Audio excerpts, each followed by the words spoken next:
Hello, friends. Today's episode is brought to you by From Within Records. Have you had a chance to go pick up your copy of the Soul Erosion reissue? Copies are already being sold out, so please grab one before it's too late. If you're not listening to the From Within Records podcast, episode 30 just dropped, so please go boot up your Spotify, Apple Podcasts, wherever, and listen. It's a great podcast. Subscribe. It's fun. And if you're not following From Within Records on social media, please go boot up X, go boot up Instagram, click that follow button to stay up to date on all the current news. And like I always say, please support From Within Records because they support us. If you're looking for high quality merch for your band or for your business, please hit up my friends over at Good Fortune Printing out of Wilkes-Barre, Pennsylvania. You can follow them on Instagram at Good Fortune Printing. Or if you want to get in contact with them, please email them, contact@goodfortuneprinting.com. You can thank me later. Before we get into today's guests, today, ITZY Born to Be World Tour is finally hitting LA, and I cannot contain my excitement. I've followed this tour since it started in Asia. I've watched the YouTube videos from Australia, Japan, now Oakland, Seattle, and I am so excited that it's finally here. I cannot express how excited I am. It's going to be a good time. So for anyone who's going, I hope to see you there. I hope you have a good time. It's going to be a blast. ITZY never fails to deliver. And hopefully Leah gets better so we can return to the OT5. But it's going to be a good night. But on today's episode, we had to track down our good friend Cosmo. Sings for a band called Contention out of Florida. And I'm just happy to see Contention winning. They just put out a new record, Artillery from Heaven, out on Days Records. So if you're not familiar, I highly suggest you hit pause, go boot up your Spotify, Apple Music, Bandcamp, Tidal, whatever, and listen to Artillery from Heaven. It's a great record front to back. And if you feel so inclined, please go pick up a copy, go grab the vinyl, go pick up some merch, just support the band. And I'm praying for the day that they make it out to the West Coast, because I'm so jealous when I see them tour the East Coast. They're doing these international tours. It's cool. I'm very happy for them. But the West Coast would love to have Contention. So one day, hopefully it'll happen. But until then, I hope all of you support the band, listen to the music, and then you can come back here and listen to Cosmo and I chop it up. It's always a great time having Cosmo on. We dabble in some fun stuff about UFOs and what this whole life is about, where we headed, how we got here. I just am obsessed with that idea. I would like to know the answers. I'm sure a lot of us would like to know. So I spend a lot of my time wondering, is this it? Is this our only life? And just reading about all these different fun theories and wondering if any of them are true, or maybe not. Maybe life isn't that complicated, and just the idea of it being complicated is fun. Who knows? But one day, hopefully, we'll figure it out, whether it's in this life or the next. I'm not sure, but it's fun. Talking to Cosmo is always great. I'm very appreciative of his time. So, like I said, go listen to Artillery from Heaven, and then you can come back here. You can listen to Cosmo and I talk about a bunch of cool things related about life, Florida hardcore, and a bunch of other cool stuff. So please strap in, enjoy this conversation. Without further ado, welcome Cosmo to the show.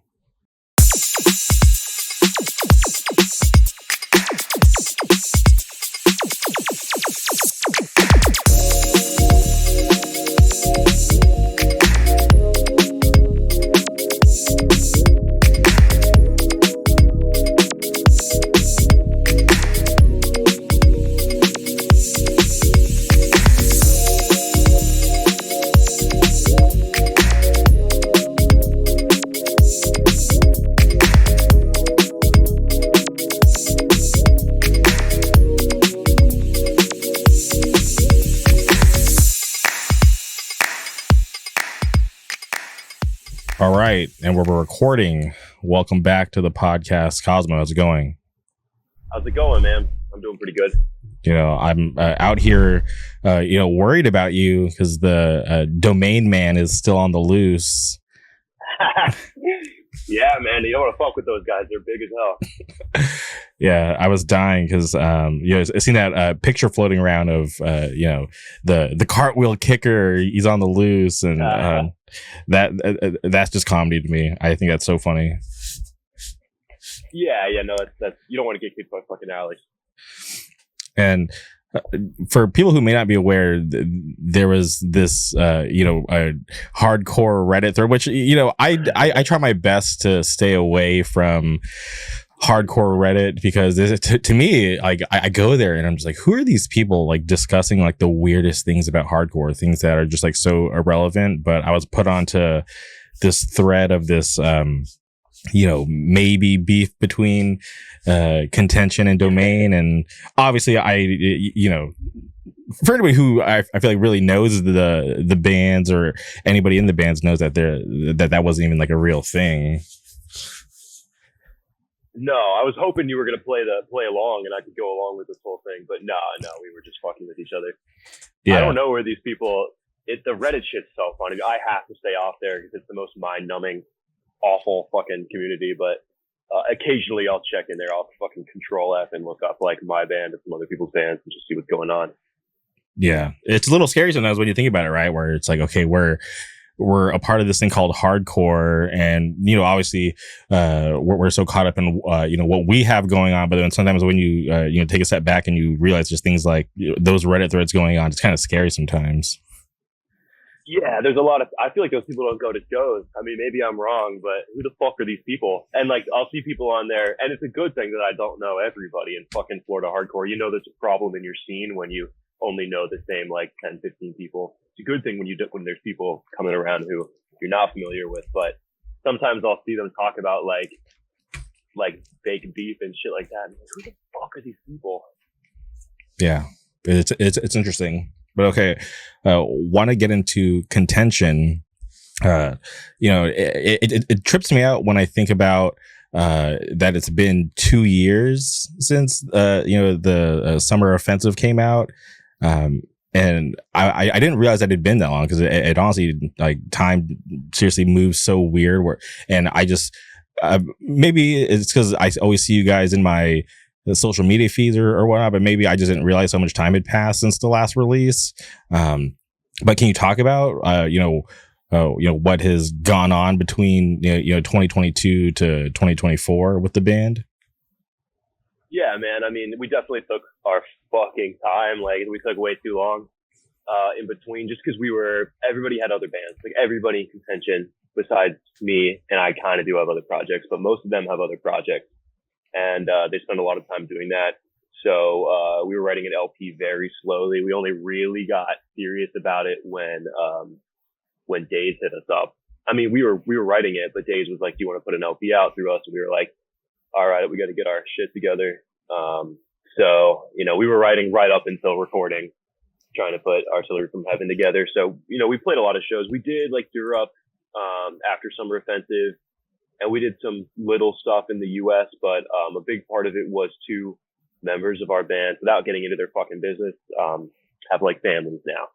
So there's shit in our lives. And some of us have fucking jobs and careers and shit that take up time, more or less. So, that's not all just been touring and shit this last 2 years. There's a reason why it took us so long to do this, but I'm very grateful that it's finally fucking out.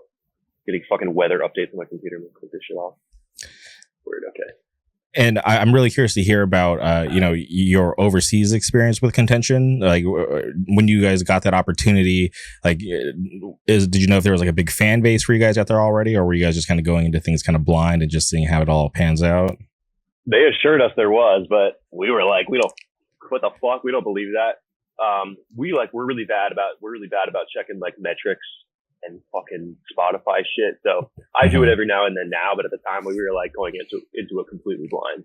We didn't know that anybody would know us. And we had like a couple bad dates just because you have to play middle of nowhere Germany on a Wednesday to fill up the date sometimes. But we had dates where like all these people who are not, obviously, English, like primary English speakers knew the fucking lyrics, which is unreal. Dude, we played in Poland and this dude, grabbed the mic and yelled like straight edge holy war in a Polish accent. And it was fucking awesome. It was life affirming. But, yeah, we had no idea. And did you have a date on that tour that you're looking forward to most? Poland's just because that's the farthest, like geographically from the United States and culturally probably out of all the places we played. Not that it's like fucking that different, but, yeah, Poland was by far the farthest we were from home. I remember looking it up on like GPS while we were there and I was like, God damn, it's far away from fucking Tampa, Florida. But, Belgium too was awesome. Obviously there's lots of bands that we fuck with from Belgium, like historically the metalcore scene.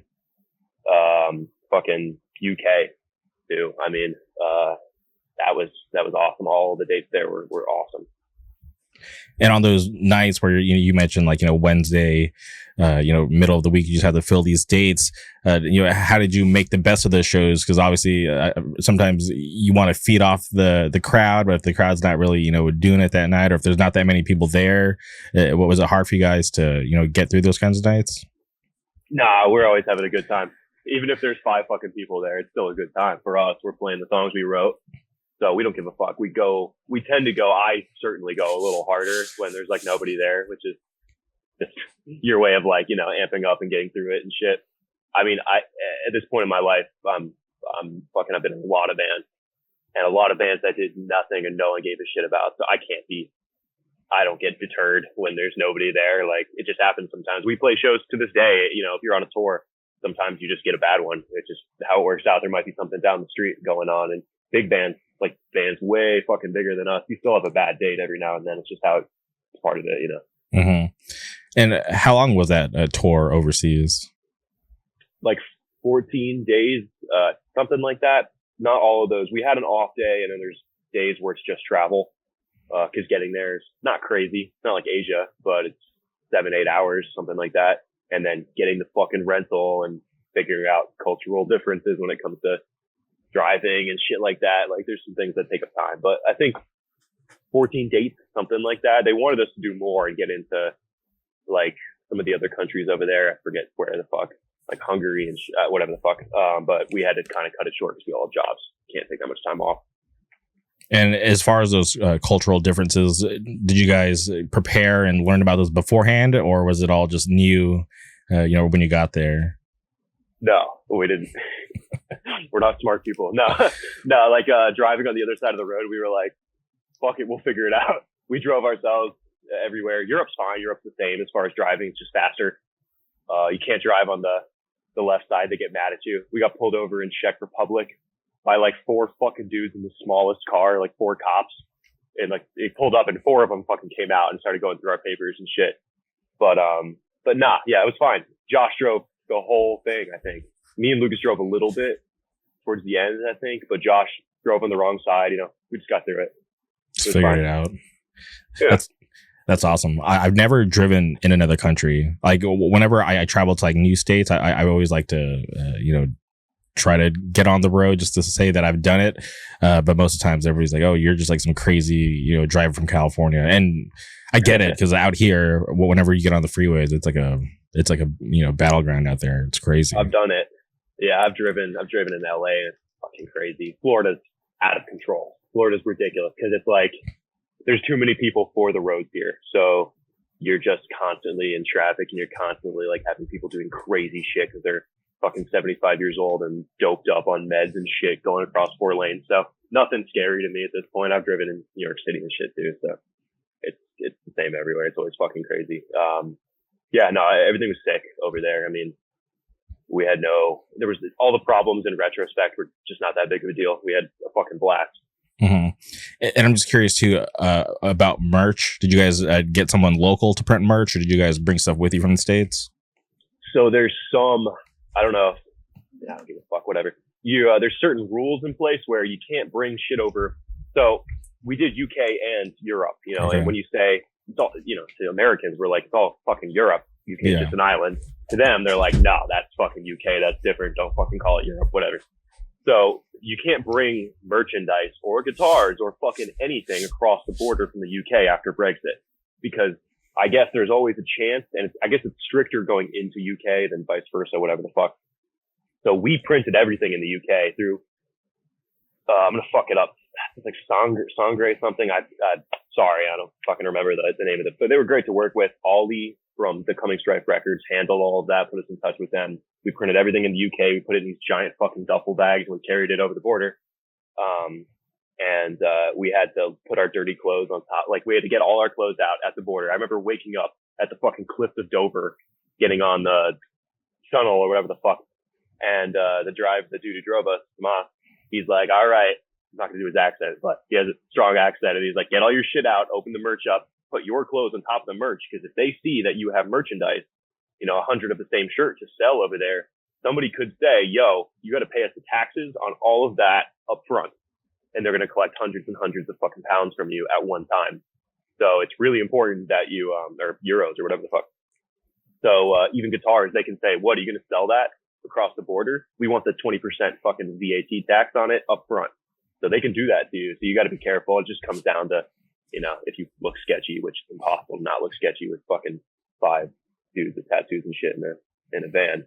Yeah. And so did you guys have like equipment, like, like rentals out there, or did you guys borrow people's equipment? It was all ass backwards, dude. We brought some shit. I think we bought 2 guitar heads over there and then tried to sell them by the end of tour. Like, it was a mess. We didn't know what we were doing at all, because we were like, none of us had traveled overseas. Yeah. We don't know how that shit works. I don't know how to fly in the United States, dude. I don't even know the rules on that shit. Doesn't matter how much money I make. I'm always going to be like, I can't afford a fucking checked bag. I'm going to wear 3 jackets at once. I just don't know how that shit works. That's wild. Well, I'm happy to hear that it wasn't, terrible, and you guys had, what sounded like a good time. And any offers or plans to go back? Dude, we've had a ton of really cool and humbling fucking offers to go all kinds of crazy places, and we've had to not necessarily say no to stuff, but we've had to be like, all right, so there's stuff in the works. There's nothing concrete right now. I want to go back to Europe really fucking bad. I want to go to Asia. I want to do all this stuff. And we've had offers for all of that, and we want to. It's just careers and shit. We're not as young as, if I was fucking 18, 19 years old, I would say, fuck it. I don't care. I'll quit my job. I'll do whatever. Now I got fucking rent to pay and shit. So, yeah. Okay. And I totally understand that, because, right, like, you got to make sure that you're taken care of, because, when you're young with way less responsibilities, it's a lot easier to be reckless. But when you're, got way more responsibilities and you have to be responsible, and, you got, money you have to make, I totally get it. Yeah, I didn't give a fuck until I was like 25 or 26. I did not have my life together at all, and probably would have upended everything in my life to go tour anywhere. And now it's, I'm still down to do whatever. And my job's very fucking freeform, luckily. But, like I said, 2 of us in the band have families and shit. So, like, you can't just skip out for 2-3 weeks all the time. So we're planning stuff, and we'll do whatever's possible. I want to take it as far as we can with all that shit in mind. We get all these crazy DMs, like, come play my town on the other side of the world. And that's fucking awesome. And I feel bad having to be like, we want to, we will, at some point, we're going to try, but not always possible. Okay. And I'm really curious. Earlier, you mentioned Days. How did that relationship start? Yeah, I think we just got a DM. I don't think it was any more serious than that. Something like, I remember talking to Lumpy, really cool fucking dude, at FYA, but I think we had already gotten it established that we were doing an LP at that point. So, he just hit us up and gave us the offer, which is, that's, in my opinion, the hottest label there is in hardcore. So, it's fucking awesome. Yeah, they have a really strong lineup. I definitely like what they're doing over there. They put out a lot of good bands. So, that statement is true. Shout out Days. Yeah, it's crazy. That was when we were thinking about, are we going to put out an LP? Who are we going to do that through? Days was like pretty much the only answer we had. I think the only thing that really made sense for us, and he hit us up, so it worked out perfect. And did that kind of like light a fire under you guys to be like, all right, like we have a really cool offer. Maybe like we should, expedite this process on getting this LP out? Yeah, for sure. We struggled a little bit just because of all the family and work shit. I don't live, I think I said this, it was still the case 2 years ago when I talked to you last time, but I live like 2 hours south of Tampa now. So I got to commute, which is fine. I don't give a shit, to practice and all of that. Lucas lives on the other fucking coast, which is more of a commute. It's like 4 fucking hours, something like that. So we got to be kind of conscious of that. And it took, more time, obviously, to write the record because we've got to get everybody together, and that's not always easy. And I am curious because, obviously the last time you were on, you were dealing with a lot just due to, the weather. Have things like fully recovered since then? Because it's been a minute. Yeah, yes and no. I mean, my business is still fucked, my farm. But nah, it's fine. Like nothing. I lost a lot of plants and shit, but we're back. I had spent a lot of money and take a lot of time rebuilding shit. My shed was underwater, like my office potting room thing that my grandfather built in like 1980 something was underwater. So I had to rebuild it from scratch, from like the fucking, not from the foundation up. The insides were all right, but I had to re-drywall it and put a new roof on it myself and all this shit. So yeah, I have like 3 or 4 projects I still need to do, but because it's not my primary job, it's kind of on the back burner. And with that whole situation, like when you're having to like rebuild all this stuff, are you like, is there a way to like weatherproof it to combat against like another situation like that, or is it bound to just happen again? No, yeah, it's Florida. Like you're fucking always playing Russian roulette. So I lived at that place. I don't think that was the case at the time. I didn't live on my farm then. I live on my farm now. I'm in a trailer right now on my farm. So I live a 5-minute drive, like a 15-minute walk from the ocean, like not the ocean, but the Gulf with water. So if the water comes in, you're fucked. And that's only happened once or twice in my lifetime, but I'm sure it'll happen again. I mean, the fucking, I want to build a house here, and the legal thing on it's like 12.5 feet that you're supposed to be above the ground in order to comply with all that shit. So, I mean, yeah, the big thing is that I have a greenhouse full of orchids, all these plants and shit that are going to get fucked. But flooding also makes the soil really good. So it's, what are you going to fucking do? Yeah, trying to take the, good with the bad. But damn, 12 feet, that's really high. It means stealth houses. Like you're dealing with those stilted beach houses you see on the shores of New Jersey and fucking Florida and all coastal places. So maybe I'll do that eventually. Markets, we don't have to get into that, but the market's too fucked up for me to build anything right now. Okay. Yeah. I'm still out here in California, and our biggest fear is like, the earthquakes, but there's like a bunch of zoning codes where, buildings have to be built with, these, earthquake proof stuff. So even though like that's like the biggest thing we fear, it's not like anything like what you guys have experienced. Yeah, earthquakes scare the shit out of me, dude. Like, I don't know anything about them. I've never been in one. I've never lived in a place on a fault line like that. So at least with hurricanes, you have warning. You're not going to die because you can leave. Your house might get destroyed. And I said that wrong. I mean, you have to build to hurricane code. Like, it has to be like 80 mile an hour proof, all the buildings here. My farm is like an agricultural property with a fucking shed built out of plywood 30 years ago that I've been upkeeping. And I live in a trailer, so that and a greenhouse, the roof will get ripped off for sure every time.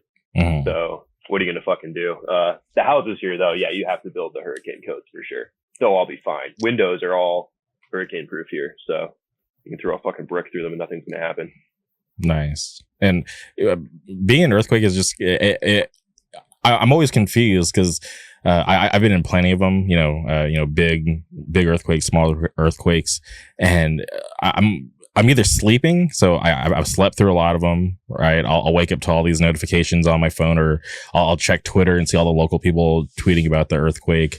Obviously I'm a heavy sleeper, so I can sleep through pretty much anything, to be honest. But the ones that I have experienced when I'm awake, they're, I'm always confused because like I'll feel like, damn it, is that an earthquake? I'll have to like stop and think about it because like half the time I don't even realize I'm in the middle of one when it's happening. Yeah, New York just had fucking earthquakes, which is apocalyptic as fuck. A buddy from Florida up there, and he's like, dude, what the fuck is happening? I moved up here, and all of a sudden, like within a week, there's a fucking earthquake. So yeah, it's something. There's nowhere in the world where there's zero fucking problems. It's just how it is. Yeah, for sure. Yeah, I'm waiting for like like Yellowstone to go. That's the one that's gonna get all of us, right? And so Yeah. But who knows if that will happen? I don't know. And then you can't. There's no escaping that. There's all kinds of fucking apocalyptic events. We're just on the edge of at all times. Like I think they say if like there's places like Yellowstone and wherever else where there's fucking I don't know what the word fucking geological word for it, but there's like volcanoes that if they blow, like we're gonna have a year of all of North America of fucking winter.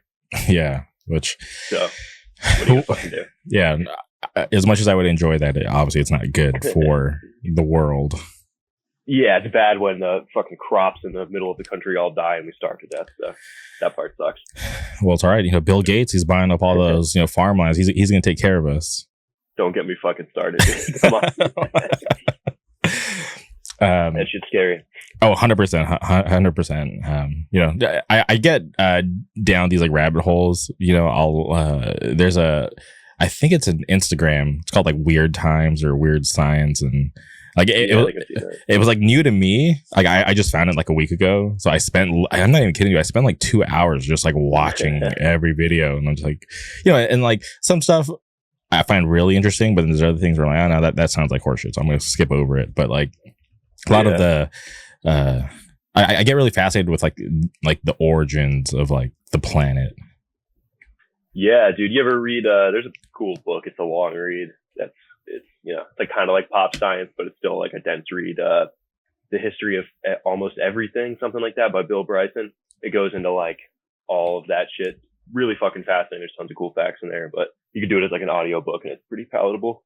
Okay. All right. No, I've never heard of it. So I'm definitely down. Cause I finding that Instagram page, I'm like, who's this weird guy that's always on here like talking about like the crazy like Anunnaki and stuff. So I went and like found his YouTube page, and then I was like, oh wait, he's been on like a couple of like podcasts that I watched that I didn't really pay attention to. So I went back and like watched those, and it's pretty fun to go down those rabbit holes.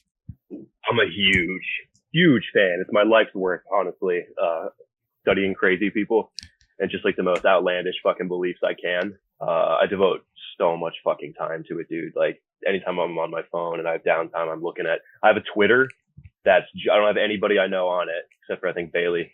It's just dedicated to finding the most fucked up accounts I can on Twitter that are like interdimensional reptilian Anunnaki shit. Like just crazy right winger people, just like the most fucked up shit I can find. So my feed is like 100 accounts of people who think that they're like angels and shit. Like it's awesome. I look at it whenever I have fucking downtime. Yeah, I just love the idea of like simulation theory, that we're just in some simulation, which is wild. Because I'm sure like you've experienced like you're like doing something, or maybe you're going somewhere and you're like, wow, I feel like I've done this before. Yeah, dude, it's crazy because that's not a new theory at all. It's like we call it simulation now, but fucking Rene Descartes, like hundreds and hundreds of years ago, had that same fucking theory. Before we even had the words for simulation or whatever. And then Jean Baudrillard wrote a book that The Matrix took a lot from 100 fucking years ago, 100 whatever the fuck, called Simulation and Simulacra. And it's that exact fucking thing. And it's crazy that these ideas are not new, that every human over hundreds of years ago, philosophers have been talking about this shit. So scary, you think about it too much. Yeah, no, because there's really no end to it, because there's no way to find out if it's real or not. So it's just like there's all this information that points to that it could be true, but there's really like, how do we unplug? Like how do we escape the simulation? Nah, you just got to live your best life, man. You're in the simulation. You just gotta roll with it, dude. What else are you gonna fucking do? I know. I sometimes that's like existentialism, basically.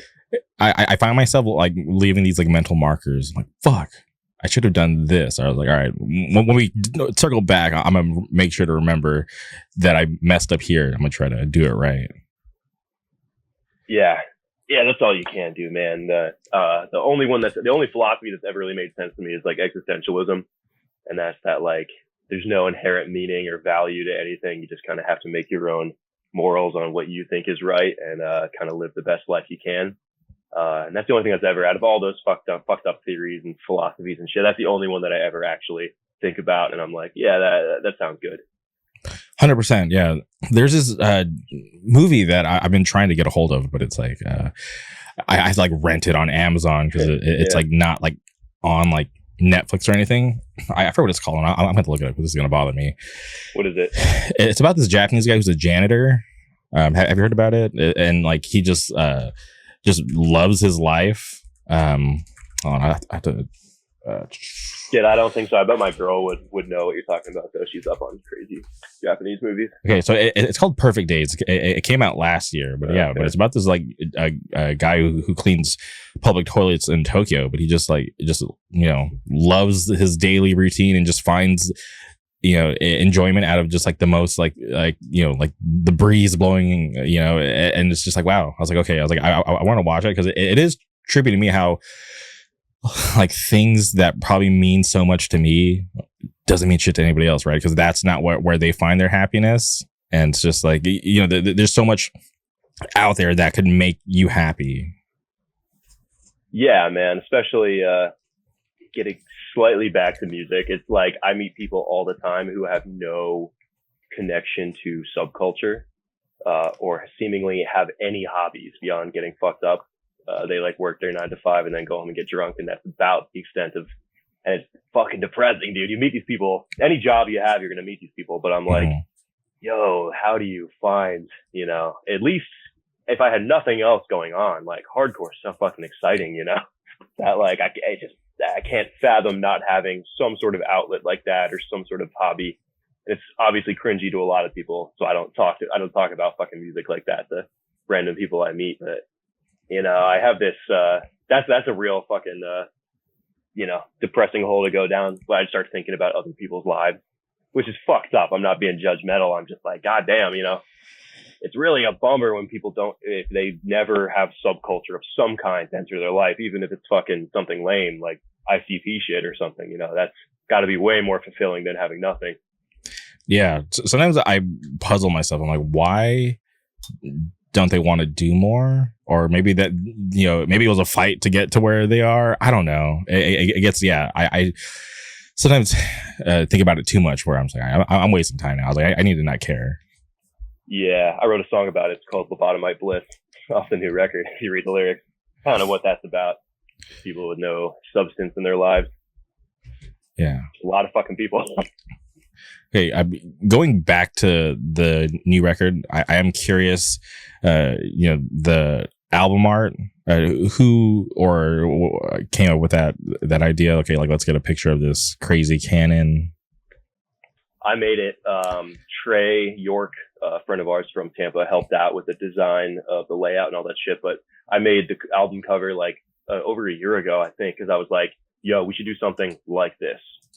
And we didn't find anything cooler. I've seen that image a lot. It's a test. I'm blanking on the decade, the 50s or some shit. I don't know. During the Cold War, it was like a nuclear fucking cannon. It's called Atomic Annie. It's a M65 atomic cannon that shoots a fucking nuke from artillery. It was never used, obviously. Just tested in a test called Upshot Knot Hole, something like that. Anyway, I've always thought the picture was just cool, like something about the colors, just very like striking. And the actual, you start thinking about it, and you're like, God damn, like these could have been used on human fucking people. And it's pretty fucking scary once you really think about, how close we were and still are to nuclear warfare. So anyway, I've had that picture saved for a long time, and it was kind of like an inspirational template and just ended up being the actual fucking cover. Now, were you a fan of the picture or were you a fan of the canon? Both. I mean, I'm not to say you're a fan of a nuclear device is kind of like fucked up. I think it's interesting. Okay. Like what do they say? Fucking, depiction is not advocacy. Like, dude, like nuclear war is fucking terrible. Like nobody's on the side of that.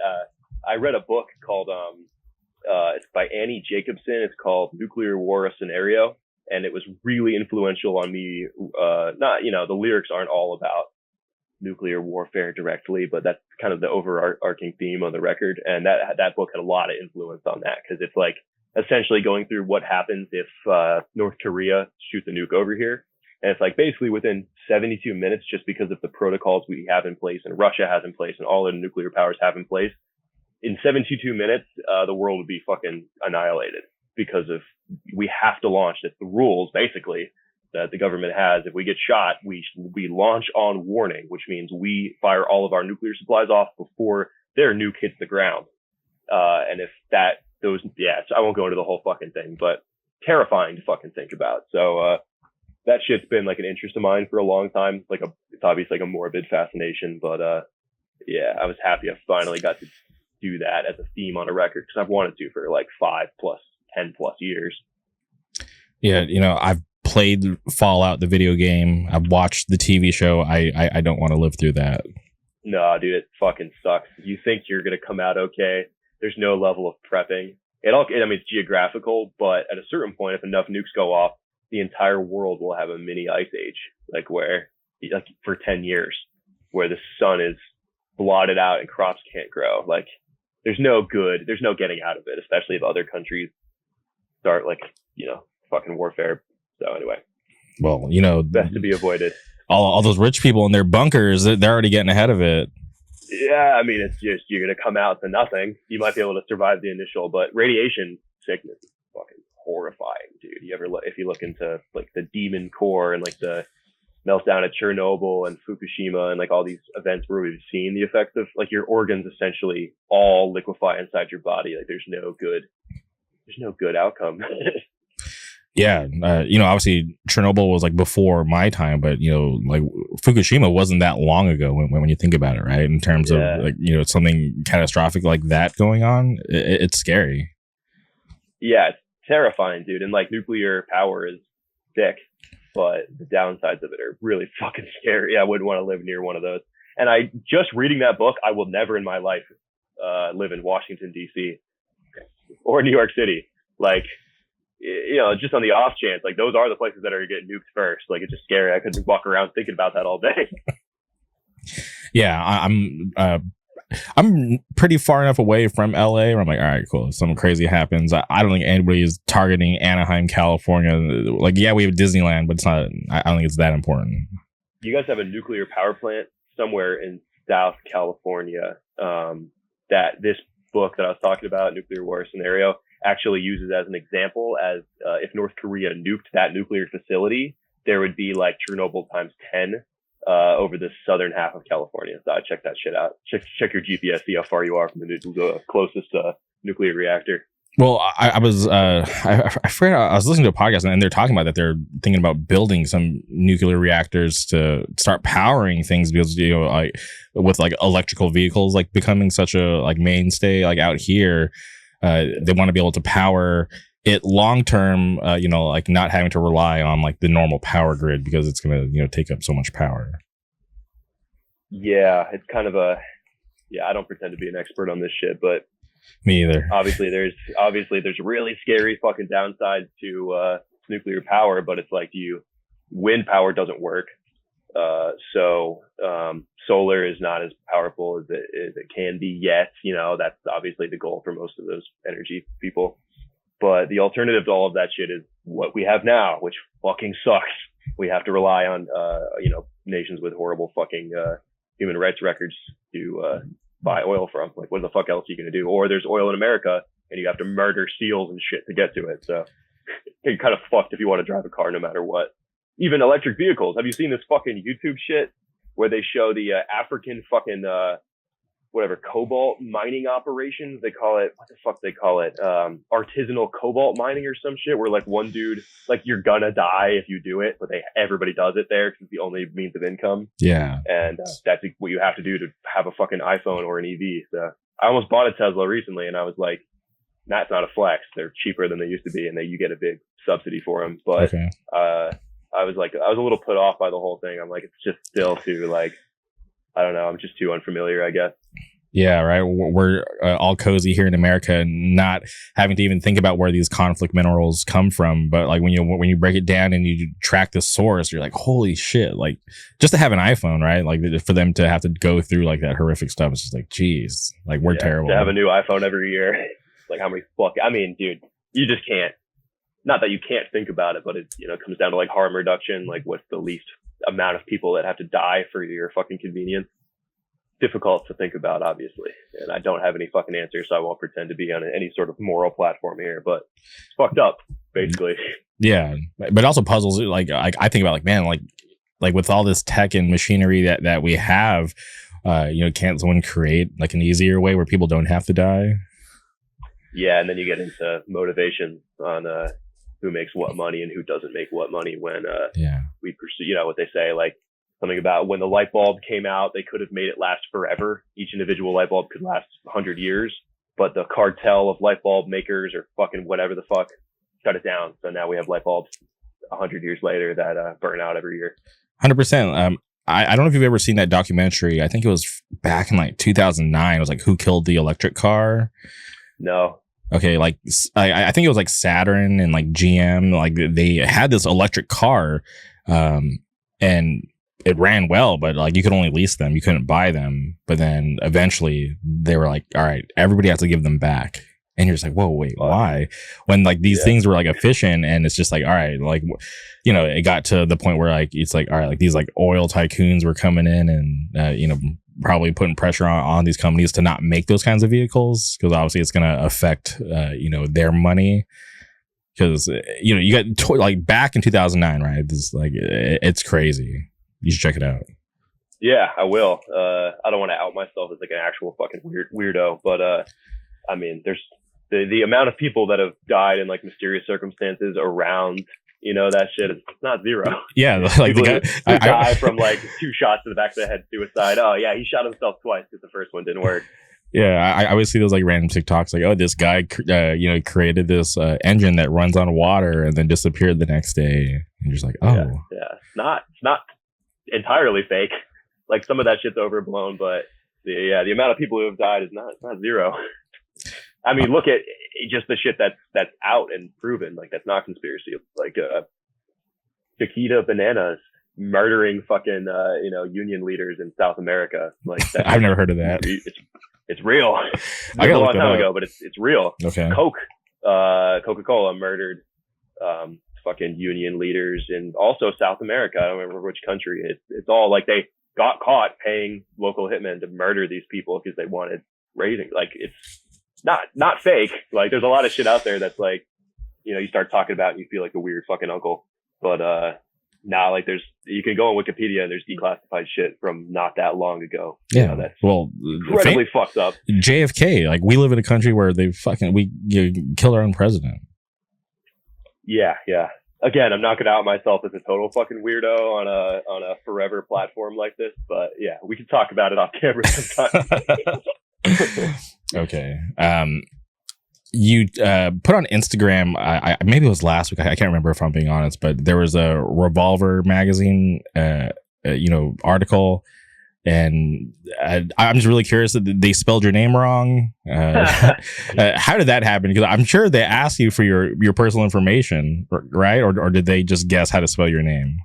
Yeah, I think it's an anti-Italian discrimination, something like that. Nah, I don't fucking know. They must have. I don't know. They used C's instead of S's, Vidussi instead of Vidussi. I don't know. I didn't follow up. It was nice of them to do an interview with me, so I'm not going to complain. I don't give a fuck. Yeah, I saw your post, and I'm like, I was like, I'm pretty sure he circled that because they spelled his name wrong. So I went and looked into it. I'm like, okay, yeah, that's definitely why he circled it. What are you going to do? But cool press. I think that's awesome that a big outlet like that is tapping into the scene and reaching out to a band like Contention. Can you talk about what that was like for you guys? Did you just think it was cool? No, they've done something with us before too, but I never take it for granted. It's always cool when I've read Revolver. I've seen it around forever, so it's always fucking cool when somebody that's like a known name like that hits you up. Like Jamie fucking Ork doing his podcast with you. I'm just a normal guy. I'm not like Revolver. They're big time. I'm still underground, right? Nah, I love doing shit like this. I know Josh loves doing it too. So we for sure don't take that shit for granted when anybody hits us up to do that stuff. I can't always do it, but I try to do it. I've done like zines and shit forever. It's just dope. Mm-hmm. Okay. And shout out Josh, right? Josh is, killing it with the label. I still listen to Steadfast. I have like Steadfast merch, like that yellow shirt you see back there is Steadfast. I've got it too. Yeah. Great band, but okay, but that's cool. Yeah, like I said, I think it's awesome when I see cool outlets like that, reaching out to bands in the scene. Yeah, man. I'll anytime I can, I'll help out with somebody's local zine to like fucking Revolver or whatever else. It's always dope. I don't really give a fuck about the vanity of it, but it's it's just cool to talk about your shit like that. 100%. And going back to the record, I think the name of the record is just so awesome and so cool. Like when I hear about it, I'm just like, wow, because like in my brain, like I've never, put those words together. But when I, see it on the album cover and I think about it and I listen to the record and I think about the name of it, I'm like, dude, this is so fucking awesome. Like how did they come up with this? I appreciate that, man. I feel the same way about, I really appreciate when people, put together like a package deal, like a record with a cool name, a cool theme, like songs that all kind of fit into a thing. So I'm really happy that I got to finally do that. I've had the name Artillery from Heaven written down for a long, like 10 years in one of my fucking, Google Docs, whatever the fuck I used to write lyrics on. I was probably going to use it as a song title or some shit. And then I just went through I have a long list of, it's like 100 fucking pages at this point of like half written lines and shit like that. So when it comes time to write lyrics, I'll kind of go through and I'll reject all of it and then write new shit. But sometimes old shit sticks out to me. I said it somewhere else, but I wrote like a half a fucking novel when I was like 19. I never did anything with, and Artillery from Heaven was the name of a chapter in that novel. So I finally got to use it for something. That's awesome. No, I think it's so sick. Great name for a record. I feel like that's something when I hear it or when I say it, I'm like, all right, like that's just so cool. Yeah, just sounds cool, dude. I get asked all the time, like, what shit means, or I don't want to. It sounds cool, dude. Like it's the theme. It fits the theme. It works. We don't got to explore it more than that. I don't mean any grand political fucking message. Okay. And I'm curious, from Summer Offensive to Artillery from Heaven, you brought some songs over, but not all of them. Yeah, we Summer Offensive 3 songs or 4 songs because we did a cover. Obviously, we didn't put the cover over. Mm-hmm. We took Inflict My Will and Revenge Directive, and those are both re-recorded on the album. We also took Chasm because I think Chasm is a really cool song. I think we wrote it before Summer Offensive for that From Within comp, and people aren't familiar with it. We played it live because we liked the song, and no one ever gave a fuck except for our friends and like some people who go back and listen to the old shit. And if you look on Spotify, like the fucking listens and shit, it's like by far the least listened to song we ever wrote. So I was like, we should re-record it and put it on the record, just give it another shot. Yeah, and I think it's awesome that you guys did re-record. Just sometimes bands will just bring over the recording and not do anything to it, but obviously if you listen to it sonically, you can hear that there's a difference between like Summer Offensive and Artillery from Heaven. Yeah, we didn't want to make too much of a cop out and use like any more than 3 old songs is like you're getting to fucking just recycling shit territory. But those songs, we love them, and Summer Offensive never had a vinyl release because we didn't think about it like that. It was like supposed to be a promo for a record that took us 2 fucking years to finish and put out. Mm-hmm. But at the time, it's supposed to be a promo. So people hit us up to do vinyl, and we're like, nah, we're going to redo these songs eventually. So that's part of it, is I wanted those songs to be on fucking wax, Okay. And then I want to ask you about the, features on the record, because I haven't, obviously you haven't been on the podcast since Summer Offensive. So, you had on, Tyler from Inclination on the record. Yeah. I wanted to, I was at a loss on which song we played some shows with Inclination, and Tyler was super cool to us. All those guys are cool to us, and they put us on these really cool shows. And I wanted to put him on the record. And I just think he has a really cool sounding voice. I loved the old, when the Inclination first shit came out, I was super into it. So wanted to put on the record. I didn't know which song to use. And I thought it was cool because he did, he like, and I was humbled. Like the dude was like, yo, can I do a guest spot on Inflict My Will when we play shows? And I was like, fuck yeah. So I thought it'd be cool to have him on the actual record. And it kind of breathed new life into a song that we've had out for 2 fucking years. So. Mm-hmm. Yeah, and it's awesome. And Tyler's a good friend, so I love seeing him being able to do cool shit like that. So that's very awesome. And I think he's a great front man. So I thought that was a good choice. And then on Ousted from Eden, you have a Tommy from Broken Vow on the record, which shout out Broken Vow. I really enjoy that band, but it seems like they're all busy doing their other bands, and it seems like Broken Vow's kind of have taken a back seat, which I can totally understand. But I just love that they get to have some shine here, because I think they're a great band, and I just want people to forget about them. Tommy's a really talented dude. In a lot of ways, like I really fuck with his lyrics. Him and I like kind of bounce some ideas off each other, doing, he shot the lyrics over to me, I shot the lyrics over to him type deal. And it's cool to have that fucking, there's not a lot of people I can talk about that shit with and, get a real response and get like somebody I can trust to read my shit. It's embarrassing to fucking write hardcore lyrics. And you don't want everybody to see that shit when they're nascent and not ready to be fucking heard. So I was on the Broken Vow record, so it just seemed, we always planned to have Tommy on the record, so it was just a matter of the right song. And the song I did for the Broken Vow record, 1.5, had a lot of similar themes to Ousted from Eden. So when I was writing it, I was like, yo, it's gotta be the Tommy song. So I sent it over to him right away. And really cool dude. And he finally got to do his part on it at that Afira showcase thing. He did the part from Ousted from Eden, which was fucking sick. Good dude. He played bass for us too, for 2-3 shows, something like that. Okay, and that's a great segue, because I wanted to ask you about that Afira showcase, because I'm such a fan of that label. I love what they're doing, because to me, when I look at them, it seems like, all right, it's like these young kids who are doing what they want, and it seems like they've kind of created their own wave, and it seems like they're getting a lot of support, which I think is awesome.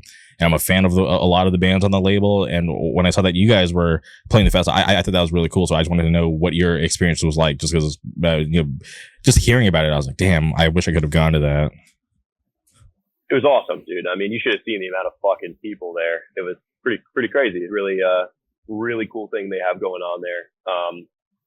We knew it was going to be sick, but yeah, it was fucking awesome. All the bands were sick. I mean, fucking Contention, finally got to see them after years. So, it was an awesome experience. We went into town and got like fucking, there's famous pizza places up there and a famous like fucking cupcake shop and shit. It was dope. And it was like in like a brewery or something, right? Yeah, something like that. Like they had like all this beer brewing equipment in the back, but there was a big open space. It was like a warehouse. That's awesome. Yeah. And it's crazy too, because, people might not know that. Yeah. Like Connecticut's like I think I saw somebody post an article like they're like the new like like pizza spot in America. Yeah, this shit was good, dude. I'm a little bit picky with that stuff, and it was fire. We went to the Little Italy, part of town, and Lucas watches out for food shit, usually on our tours, and he'll say, "Yo, we got to go here." So I listened. We got this once before. We played Connecticut before, and I think had the same pizza. But yeah, fucking awesome. Yeah, the one time I went to Connecticut, I just went to like our Airbnb and passed out. So like I missed out on like all things Connecticut. I was so pissed off. Yeah, that's the way it works. A lot of the time I've been to fucking countries that I didn't get to see much of because it was just play a show, go to bed. So, it's always sick when you get time to actually do shit. But when you're on the road, I get home and my parents or whoever the fuck is like, oh, how was this country? How was this city? And I'm like, well, sick. But I pretty much played a show and then went to sleep because I had to drive 7 hours the next day. Mm-hmm. Well, yeah, and I'm always hoping I can go back. So hopefully at some point before I exit this simulation, I can get to Connecticut and get some pizza. Hell yeah, dude. Yeah, I was. I got an off day in like Prague and on the Europe tour. I wish I had an off day in every fucking city we were in because everything's so cool and different, But you get a chance to kind of see a place and be like, yo, I have to come back here. You get just enough of the taste of that city. So Prague's fucking awesome. I want to go back there. And I'm, curious. You guys played a show at the Pegasus nightclub in Tampa. Yeah, we did Resentment, Dogmatic, not Collateral. Fuck, Sidearm. I forget everybody on it. It was a sick show. That was the first time I had been to that venue. Somehow, I don't know how I missed it, but I've been to that venue before. I went there for Point of Contact's Commitment record release. Oh, word. Okay. Yeah. And I was always like, wondering, because I was like, this place is kind of cool. Because like, I remember the night that I went, it was like on a Saturday and they were like showing UFC like on the TVs. So I was just sitting in the back. I'd like watch some bands. I'm like, watching UFC, trying to like balance the two. Because like I went, my buddy Trenton picked me up because he was driving down from like Jacksonville, because I was in Orlando like on vacation. Yeah, Trenton. Everybody knows Trenton. So he picked me up. So I'm so happy that he was down to pick me up, because he stopped in Orlando, picked me up, and then he drove us the rest of the way down to Tampa. So like I knew him and like maybe like 3 or 4 other people, but like it was just nice to be able to just kind of get to experience like a real Tampa hardcore show. For sure, man. I don't remember why I missed that. I must have been working or some shit. But yeah, somehow I never went to that venue, and they very rarely have shows there. The owner's a bitch, from what I understand. Oh, really? What makes sense is why things don't really happen there, but I get it. Yeah, I don't want to blow Josh's spot up because he books there, but from what I saw as a bystander, I got no ties to anybody else. Yeah, what a fucking bitch. Jesus Christ. He's like yelling about how nobody's buying fucking liquor. Like, bitch, Google the band. We're fucking straight edge. Fuck you. Yeah, it's not that kind of show tonight. Yeah, I bite my tongue because Josh books the show, so I'm not pissing anybody off. But if I didn't know him, then yeah, I would have said some shit there. Okay, so I want to talk about the record release, but before that, I want to ask about last year there was Armageddon Fest, which I think is cool, right? Because it seemed like it was like a thing put on to just to kind of showcase the scene and kind of get people to come out and just get new people to join or figure out what's going on and maybe be able to contribute. Can you talk about what that was like last year? Oh yeah. Josh is doing a really cool fucking thing. Tampa's the best I've ever seen it. And I've seen like a few eras, because even when I didn't live there, that was my spot that I was driving to like 3 times a fucking month for shows when I was 15 years old. So I've seen a whole bunch of iterations of Tampa hardcore, and it's fucking awesome that I get to be in a band at the current apex, in my opinion, of the scene over there. And a lot of that's due to Josh, not entirely Josh. Obviously there's Elliot and Tom and a bunch of cool people who book shows there, but Josh having the label there and putting on a platform for up and coming bands is so sick. So yeah, I mean the show was awesome.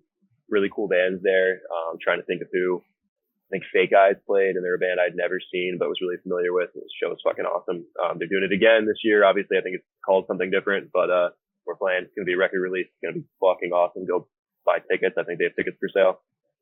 Yeah, which that's what I was getting to. Is like I think it's cool that they're you guys are doing it again, but tying the record release to it to just to celebrate you guys, because obviously Josh is a part of it. So I think it's really cool. Yeah, dude, I'm very excited. I'm gonna bring up a bunch of my friends and shit from where I live, but it's at the skate park, which is really fucking cool for me because the skate park I don't know if they haven't been doing shows or what the deal was for the last 4 or 5 years. And they're doing the shows again, and they're awesome. It's way like 5 years ago they were doing shows there, and it was like a lull in the hardcore scene. Me and Josh was playing in Six Paths. I was playing in Dance, Control System, a bunch of bands. And there was like nobody at the shows for either of us. 3 Knee Deep was like the only hot band at the time. And now the shows are packed the fuck out. So it's really cool. And I've been going to that venue since literally I was 14 years old, something like that. Okay. Yeah. I've seen videos because they have them in that room, right? Yeah. They used to have them in a place called Transitions / Epic Problem, in the back part of the property. And now it's in like adjacent to the actual skating area again. And it's fucking sick, dude. Like the room's always packed out from all the shows I've seen there recently. So should be a really good time. Way more space. We did last year. Josh did it at Born Free, which is a tiny little bar. So, and it was obviously you couldn't fit everybody in the room, you know. So now it's gonna be sick. And I'm also just curious too. Did you guys like put off the record release, because you guys wanted to tie it to this? Because it is a couple of months after the record's been out. Yeah. I've seen like a trend of bands doing that, but sometimes it's because bands can't get the vinyl in time or whatever else. They'll put it up online, and that's usually a pre-order. You're not getting your shit right away. We have the vinyl, so yeah, it just seemed like the right occasion. Get a bunch of people are going to be there, so. Seems like it'll be the best possible. We thought about doing like just a one-off, with some other bands we liked, but Josh is doing Armageddon Fest, so it's the best possible opportunity to do a release show. And we'll have like the actual vinyl there and like fucking alternate covers and all kinds of cool shit. It'll be a good time. Okay, and that's going down July 19th and 20th. Word. I'm glad you knew because I don't fucking remember what it is. The day after my birthday. Okay. Oh, wait, which day? The 19th or the 20th? The 9th. My birthday is the 18th. 18th. Okay. And I think I have tickets to see Have Heart that week. I don't think I'm going, but hopefully that doesn't fuck shit up. Where are they playing it on the 18th? It's not the 18th, but sometime in July. I bought tickets. I don't think I'm going. It's just I haven't figured out any of the travel yet. But I think Have Heart's playing New York that week. Okay. Anyway, I saw them at Sound of Fury. I'm all right. I don't need to see them again. Yeah, they're playing Tied Down this weekend. Yeah, that's true. Not that they're not the best band ever. I fucking love Have Heart, but I wish I got to see them back in the day when it was a small room thing, and now it's fucking massive, and I enjoy that shit a little bit less. I'll be honest. Any sort of hardcore in a giant room like that is a little bit less enjoyable to me. Yeah, no, I get it. Like, to me, my mind's always blown because I was around for, like the days they were active, right? They do like their, California weekends and stuff. They play Chain Reaction, which that was like really awesome. Whittier and stuff like that. But then for them to go away, like I always knew that they were like, like an awesome band. I've always been a fan. But then I just didn't realize how big they actually had gotten in like their absence. So when they came back, to that Sound and Fury, I just remember being like, holy fuck, this is insane. But cool. Yeah. I still have respect for them. I think it's for cool. Sure, yeah. I think it's cool that, that they, have chosen to come back and just kind of do it their own way. To me, it hasn't gotten corny. So I just encourage people, hey, if you haven't seen them, go do it because it's awesome music. Fuck yeah! I mean, I would not have the. I talked about this with Lamb Goat recently, but I was saying like, I was a stupid fucking kid. I had no interest in academics or anything else, and Have Heart was honestly they pull from a lot of literary shit. I would listen to all the Pat Flynn interviews. He got me into directly. That band got me into a lot of really cool shit. I definitely would not be, not that I'm fucking, whatever. I would not be good at writing at all if I didn't have Heart as a reference point for like, this is a hardcore band that also has like introspective and cool ass lyrics that tie into, pull from fucking literary shit and books and all that. 100%. Yeah. They're a very special band. So for them to still, come around as little as they have, it's just like, dude, I tell everybody, it's like, go see them. Don't take these moments for granted because like they're not a full-time band, and who knows, these string of shows might be it. Yeah. I mean, I didn't think they were coming back ever. So it was cool to see them at Sound of Fury. I got into them in probably 2009, which was when they broke up. Mm-hmm. So I was 13 years old or 14, something like that. So I obviously never got to see them before that. For sure. Well, at least the first time you got to see them was an awesome, place. Good time. Yeah, for sure. Yeah, whatever that theater is in LA or whatever. Yeah, the Belasco. Yeah, that's right. Which is crazy too, because you got to think now Sound Fury is bigger than that, because I think that's why they changed venues so they could hold more people. Yeah, for sure. I mean, it was a madhouse. I was, we talked about it last time, I think, but I was like dead up front for as long as possible. But I mean, the room was so packed. It was pretty unreal to see that many people. That's the most, obviously, I've ever seen in a room for hardcore. Yeah, same here. But want to ask you about you guys did a tour recently, the East Coast Annihilation, which looked cool, right? I just saw some videos from Feet First. Shout out to Jeff from Feet First.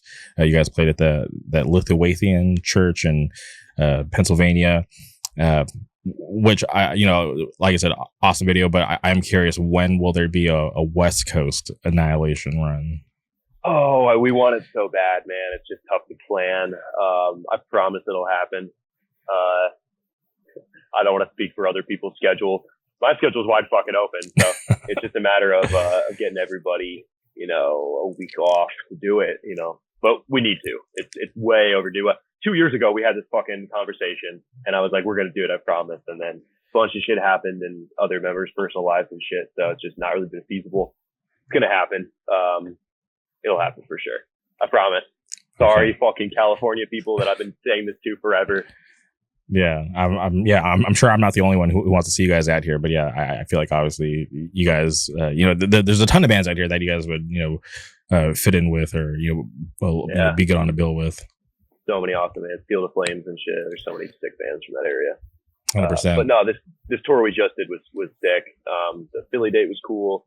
There was the Lithuanian. It was like a Lithuanian music hall. I have some Lithuanian friends from growing up, so I was like texting them pictures of the fucking portraits of people on the wall. I'm like, who the fuck is this? They're like, bro, essential to our culture. I'm like, I'm trying to go over there actually with some of them to visit the Balkans. But anyway, that was really cool date. Afira was obviously fucking sick. My favorite date of the whole thing was North Carolina. Fuck, I can't remember the city. Charlotte? Yeah, Charlotte. Yeah, Charlotte. Fucking sick, dude. We were like, it was like a Monday or Tuesday or some shit. We have reasonably, not huge expectations just because, it's time of week. And the show was awesome, dude. Nirvana played at this place, at that venue a long time ago. So it was cool to do. That's wild. Yeah. It's a tiny little place. So obviously it was early. Mm-hmm. First record Nirvana, but it was sick. The Milestone Club. Yeah. I feel like it is awesome, right? When it's like a random night during the week and it just turns out to be a good show, right? Everybody, kind of knows the deal. Like, all right, like this is a random fucking night, but who cares? Like we'll sacrifice, sleep or whatever and just deal with it the next day just to support hardcore. Yeah, dude, it was, like I said, obviously Afira is awesome. We knew it was going to be awesome. It exceeded our expectations. But like a local hardcore show, one off, in North Carolina, that just, Birmingham, Alabama is one of my favorite places to play. Not because Birmingham's like a small city, but we didn't know what we were going into the first time. We played it a few times, but the first time we were blown away by how into it everybody was. So little places like that are always my favorite parts of tour, when you get, just a surprise. Everyone's fucking into it. Everyone knows the lyrics. The record came out like 7 days or some shit before that tour, and people knew the songs. So that's fucking unbelievable. And why did the tour end in North Carolina? Why didn't you guys want to do like more shows, like, on the road, back home? Because we're not smart people, my friend. Days put the whole thing together for us, and we pretty much told him, like, this is how many days we can do it. Like I said, I'd be on the tour. I'd be on the road forever if I could. But everybody else has got, or is more serious about their jobs and shit, and has like, more pressing shit to get to, family shit. So we do where we can. If we had a bunch of offers for other dates, and we were like, fuck, dude, we wish we could, but we got to get back to go to work, unfortunately. But that's cool. I remember where it ended. We actually went to Savannah. Yeah, that was a brutal fucking drive back home. So we all had to work the next day. We were late to get the fucking van back and had to pay extra money, but it was sick. Worth it.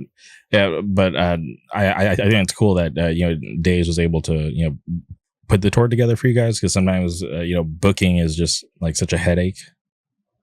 Yeah, it fucking is. It can be for sure, especially when dates fall through and shit. We've dealt with that in the past, but Days does everything you can ask of a label for us. So having them put together a fucking little tour for us is so sick. So much weight off of our fucking shoulders to do it. Mm-hmm. Yeah, no, I think that's awesome, because for them to care that much, to be like, all right, hey, like we can put this tour together for you guys. that's sick. Shows that they care, because I know a lot of labels that haven't done that for bands. Yeah, for sure. I mean, Lumpy is cool. He's the nicest dude. So yeah, I'm very grateful that he was able to do that for us. Okay, and the record's been out for what, maybe a month at this point, and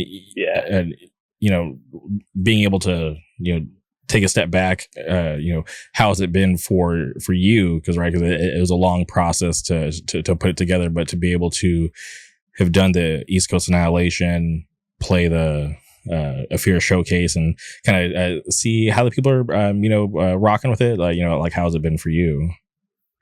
Crazy, dude. I mean, we had no idea. You never know. Every record you put out can sound. It's really hard to get outside perspectives from people. So we were like, this is sick, right? Like, you don't know until you drop it. Every band that has a terrible fucking record thinks it's awesome putting it out. So you never know how it's gonna go. People are just gonna be like, yeah, they lost it. This band fucking sucks now. But people have been so nice, dude. Like, everywhere we went, people are like, this record's so sick. So yeah, I don't ever take that shit for granted. We didn't know how it was gonna be received, and so everything's a pleasant surprise. Yeah, dude, we hadn't played a lot of those songs. We wrote and then recorded really quickly, and we had not had a chance to play them. So 3 of those songs in the new set are songs we've never played before to an audience. So that was awesome, playing that shit and people knowing the lyrics. Like, the lyrics weren't out. So my vocals are not that easy to understand. It's just how hardcore is. So people knew the words. It was crazy. Yeah, it's dedication to the music. People out there really rocking with it, and yeah, there's like new music coming out all the time, right? Oh, like new demo here, or this band's coming back here, and like I said, at the beginning of the conversation, when I saw that Artillery from Heaven was coming out, and I thought about it, I was like, damn, I can't believe it had been 2 years, because honestly, it didn't feel like it had been 2 years since Summer Offensive came out. Like, it still felt fresh to me, but I don't know if that's a good thing or a bad thing. No, I mean, that's cool. I've heard shit like that. I don't even remember the year. Our demo is 2019, so we're like, well along as a band. I think about it, I'm like, Contention's like a new band, and I'm like, not really. It's been a while. I mean, we had like 1 or 2 years that we couldn't do anything because of COVID, but we have a lot of music out now. Now putting a set together is tough now, because we're like, we don't want to like stop playing these songs, but we got to put new shit out. We don't want to play for 30 fucking minutes. So, we've had to be kind of selective with what we play. You're going to have to curate some like throwback set or something. Yeah, inevitably someone always comes up to me after every set and says, damn, you didn't fucking play Jihad, or you didn't play If Real Rain Will Come or some shit. I'm like, sorry, dude, you can't play them all. Yeah, and obviously you want to play like more of the newer stuff, but how do you pick from the new record? Tough. We played the singles, which seems smart, but there's other songs in there like fucking Lobotomite Bliss. Like, I really want to play that song. We haven't played Nuclear Peace yet, which is like a longer song, which means like 3 minutes for us. Mm-hmm. But I would love to have that in the set. But it's tough. So we're gonna keep playing the singles and probably ICBM, and we'll probably work some other shit in there. It'd be cool to play more of it at the record release show. I have no idea what we're doing yet, so we'll find out. Maybe that's where you can debut Nuclear Peace live to officially end the beef for Reddit. Sick. Yeah, we'll have to see. I don't know. Me and Alex got to have a conversation first. We got to work it out. Yeah, I still laugh at that. No, that's awesome. Yeah. I had no idea what was going on. People were sending me like screenshots of fucking Reddit. We're talking about us and Domain beefing. I would love to keep the gag going, but yeah, we fucked it up, I guess. Now who knows? I don't think those people. I don't think those people listen to this. So I think we'll be. You don't think the Redditors don't listen to fucking hardcore? Let's be real. It's I'm just mind blown whenever I go there, because it's just like, I try to think that I would get along with most like hardcore kids, but when I read that, I'm like, I want to stay away from those kinds of hardcore kids. Yeah. Yeah, people get into the hardcore from the internet now. I used to get into hardcore from like your older brother breaking into a show and getting hit in the head with a fucking chair the first time. So it's a whole new world. Yeah, because I feel like sometimes they think it's like a safe place till they actually get to a show and they realize like, okay, like you can be safe, but it's also very violent, and you just gotta, you know, kind of be aware of your surroundings and not be surprised if you catch a stray limb, or or if a stage diver lands on you. You gotta not be in the landing zone. There's a lot of things that Yeah, the kids don't know how bad it used to be. Which is not to say, like, it's awesome that young people are into hardcore. It's awesome there's new avenues for them to get into it. And honest, I did know about, like, the first experience I ever had with any of that music was seeing, like, the Dillinger Escape Plan Virgin Megastore video of him head walking. Mm-hmm. That was, like, the first thing I ever saw that was, like, a live show that I was like, holy fuck. And they're not necessarily, like, a hardcore band, but so I got into the hardcore through the internet in a way, too. But, it was a formative experience being 13 years old and getting knocked the fuck out to a local band. Yeah, you got to get out there and experience it firsthand, because you can only get so much from watching videos on YouTube or TikTok or Instagram, Nah, yeah, for sure. Hardcore is only 50% about the music, 50% about the live show. So, without one, you're severely stunting yourself. 100%, because the energy from a hardcore show, it can't be replicated. Like I've been to all sorts of different types of music live, and nothing's ever come close to a hardcore show. I've been trying for years to get out of this shit, but I can't. I'm too fucking sick. It's terrible for my health. But there's nothing else. I get so bored with fucking live music that's not hardcore. My back's all fucked up and shit now. So standing there through fucking an hour-long set, brutal, dude. I saw Steely Dan recently and I got to sit, so that was awesome. But anything else, anything in between local hardcore and Steely Dan, hard for me to be interested in, because I got to stand there for fucking 2 hours at general admission watching some shit where nobody's moshing. Sometimes I'm like at a show that's not hardcore and I'm like, wow, like I get it, like the music's good, but this show fucking is so boring. I want to jump on somebody's face or something, throw a spin kick. Yeah, I've seen a few bands that I like, bands and artists that I really like. I'm outing myself as on some embarrassing shit here. I saw Mitski and I saw Snail Mail, and I was fucking miserable. One, because I was at the time I was like a 24-year-old man in a sea of fucking 18-year-old girls who were like looking at me like, who the fuck is this guy? I saw Phoebe Bridgers too. Okay. Some of the guys from Contention, and I was miserable, dude. Like standing watching even somebody that's cool. I'm like, God damn, this is fucking boring. Yeah, it's like I would have just settled for the YouTube set. Yeah, what's the fucking difference, dude? At that point, nobody's throwing chairs. Yeah, I get it. I'm going to a K-pop concert next week, which I'm pretty excited about, though. That's cool. Yeah, I got second row tickets, which is like always like impossible, because like all like the big K-pop shows go to like LA. And like LA is like such a destination, which is makes it terrible to try to get tickets for retail. So we're always like battling bots. I always have to try to contact. I have this friend, shout out Lonnie. She lives in Louisville, and for some reason her internet connection.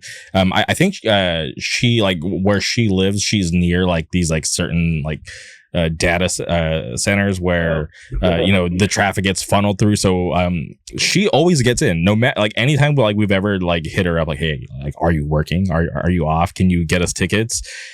And like we'll hop on Discord and she'll pull up her her screen share, and boom, like tickets go live, boom, she's in, like she's maybe like like 100th in line, which is like very fucking early compared to like all of us out here in California who we'll even try at the same time as her, and we'll be like, okay, like we'll get the message like, oh, there's like 20,000 people in front of you. So like there's like she's came in clutch so many times for us, and it's just insane. But this time, like the group that I'm saying is this group called ITZY. They're very popular, and like this is like their biggest tour yet. Like they're on a world tour, so they're going to the Forum, which is like a big arena show. And I was able to get second row for resale, which was fine. But I'm pretty excited. My girl's into that shit. I don't think she'll ever be able to get me to go to a K-pop show. But if my back wasn't fucked, if I could sit, it'd be all right. But No, she's into all that. She's like a hardcore kid too, but she fucks with all that K-pop stuff. Is always putting that on. Well, yeah, K-pop shows, there's seats. For the most part, there's some general admission shows, but those are the ones like that I like. That's a whole nother can of worms, because people will like out here. There was like down the street. Sometimes they'll play the Honda Center, which is in Anaheim, and we're like, it's like the home of the Ducks and stuff. But it's very rare for K-pop to go there. But there was this boy group who played recently, and there was people like camped out, like, I'm not even kidding, like 4 days before the concert was even like going down. And I'm like, dude, like, don't these people have jobs, or like, aren't they going to be smelly for like the show? Like, I'm not trying to be, pushed up against like somebody in general admission when they've been out in the, sitting in a tent for 4 days in front of like the Honda Center. Yeah, fuck that. Yeah, I very infrequently go to like seated shows, but it's gotta be. Yeah, it's gotta be seated if I'm gonna see some really big shit. Like saw Under Oath in a venue like that years ago. And obviously Steely Dan and the Eagles. I saw that tour recently. I took my dad. It was fucking awesome. Lucas from Contention went too. Mm-hmm. So that's like my only experiences with big arena type shows. Yeah, for sure. Yeah, I only go to like those kinds of like arena shows like when it's like K-pop stuff. Like for the most part, it's like I'd much rather go to a hardcore show than something big like that, because it's just, or like comedy or some shit. I would, at least those are usually seated. Cat Williams came to my town recently. Oh, recently? Oh, yeah. He's still out there. They haven't gotten him after those interviews. Nah, yeah, this was a while. This was a few months back, but yeah. Oh, I'm trying to see who the fuck is it. What's that country? That country dude, Zach Bryan. I'm trying to see that shit. Okay, I forgot all about that. So there's some big artists I'll go out for, but it's got to be seated. Yeah. You got that bad back. I can totally understand. That's fucked up. I got like a back like a 65-year-old person. Whew. All right. Too much moshing. Yeah. I worry about that, because I'm getting up there in age. I'm like, all right, I haven't started having any weird, health issues yet. So I was like, all right, I think I'm doing okay. Just gotta try to stay healthy as long as I can. Yeah, man, it's important. You don't want to be fucking. I'm 28 and my shit's already fucked up. And I've been pretty active. I mean, I've been farming my whole life, which is bad for you. So it might contribute to that shit. And doing like the Appalachian Trail and shit, where you got like 40 fucking pounds on your back. So I've been pretty reckless with my health. So I'm just now starting to get serious about it. Yeah. Well, hey, at least you're starting now. You're not even in your 30s yet. So hopefully you'll be fine later on. I'll get a metal fucking spine put in. We'll be all good. I'll be back spin kicking motherfuckers. Hey, you hold out long enough, that might be a reality, right? You got Neuralink and all this crazy stuff going on. For sure, yeah. All right, well, Cosmo, this has been awesome. I know we could go on a lot longer with the the more scientific stuff, but we'll say that for another time.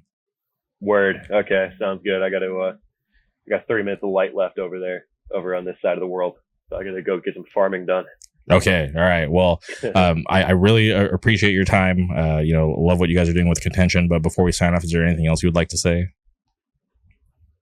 Yeah, man. Go listen to that Domain LP. It came out before ours. It's not like people are sleeping on it, but it's sick. Go check that shit out. Also through Days. Check out fucking Armageddon Records, fucking Dead Set, fucking Dogmatic, Resentment. I'm in a sludge band, like a New Orleans style sludge band with Bailey. Okay. That's going to have music some point this year. So check that shit out. It doesn't have a name. So that's about it. That's all I can think of. Extinguished. That shit was fire. There's a lot of good shit coming out. It's faster than it ever was before, man. There's new hardcore all the time. It's hard to keep up with. 100%. I agree. A lot of great music out there, but support all those bands that you mentioned. Appreciate your time. Appreciate everybody tuning in. We'll be back soon. Goodbye. Thank you, brother Jamie. Bye.